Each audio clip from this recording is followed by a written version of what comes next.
Okay, pag-usapan natin ang isang experience na sigurado akong naranasan mo na o kinatatakutan mong maranasan. Yung bigla ka na lang nag-blank out sa gitna ng isang napaka-importanting job interview. Dito, bubusiin natin yung science sa likod niyan at syempre kung paano ka makakawala dyan. Ito yung tanong, di ba? Yung tipong nag-aral ka, nag-practice ka sa salamin, kabisado mo lahat. Pero pag upo mo sa tapat ng interviewer, biglang wala. Zero. Parang binura lahat sa isip mo. Nakaka-frustrate, no? So, bakit na ba nangyayari to?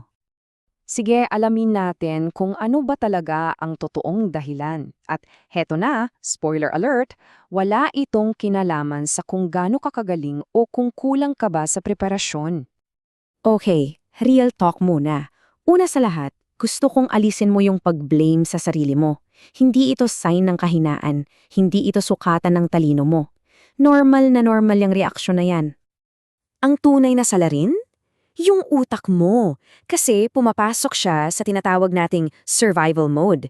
Isa siyang biological response, hindi siya personal failure, okay? Para mas maintindihan natin yan, isipin mo na lang na sa loob ng isip mo may dalawang magkaibang character. At sa mga panahong tulad ng interview, para silang naglalaban kung sino ang masusunod. Pakilala ko sila sa'yo. Sa isang corner, andyan si emotional brain. Siya yung mabilis, padalos-dalos at puro emosyon lang. Sa kabilang corner naman, andyan si rational brain. Siya yung kalmado, yung nag-a-analyze, yung logical mag-isip. Ngayon, eto ang nangyayari. Kapag naramdaman mo yung matinding kaba at anxiety sa interview, yung katawan mo, akala niya may panganib, may danger. At dahil dyan, si emotional brain ang biglang umaagaw ng manibela. Siya yung nagte-take over. Ang tawag sa prosesong to ay brain hijack. Parang na-hijack yung utak mo. So ganito yan. Step 1, pumasok yung stress. Step 2, nagpadala yan ng danger signal. At ang ending, Step 3, yung rational brain mo, yung part na kailangan mo para makapag-isip at makasagot ng maayos, biglang nag-shutdown. Pansamantala, siyang nag-log off. At yan mismo ang paliwanag kung bakit kahit nasa dulo na ng dila mo yung sagot, hindi mo talaga siyang mahugot, hindi mo siya ma-explain kasi yung access mo sa information na yun nawala dahil offline nga yung rational part ng utak mo.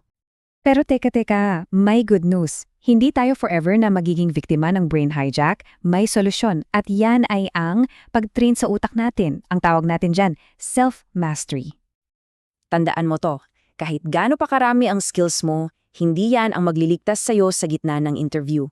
Ang self-mastery, yung kakayahan mong kontrolin ang sarili mo under pressure, yan ang totoong game changer.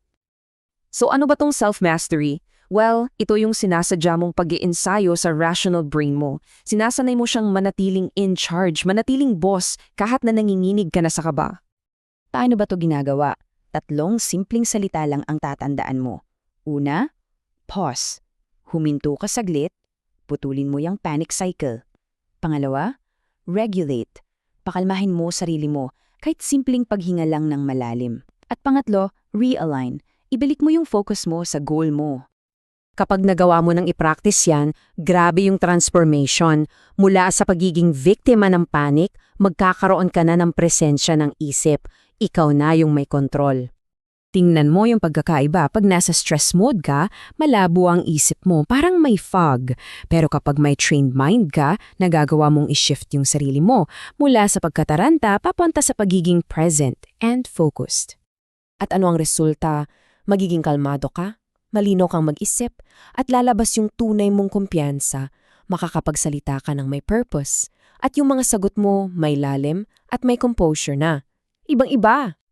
Kaya ito yung pinakamahalagang takeaway. Ang goal sa interview ay hindi lang basta makasagot. Ang tunay na goal ay ang makasagot ng may kalinawan at kahinahunan. Diyan ka talaga hahangaan.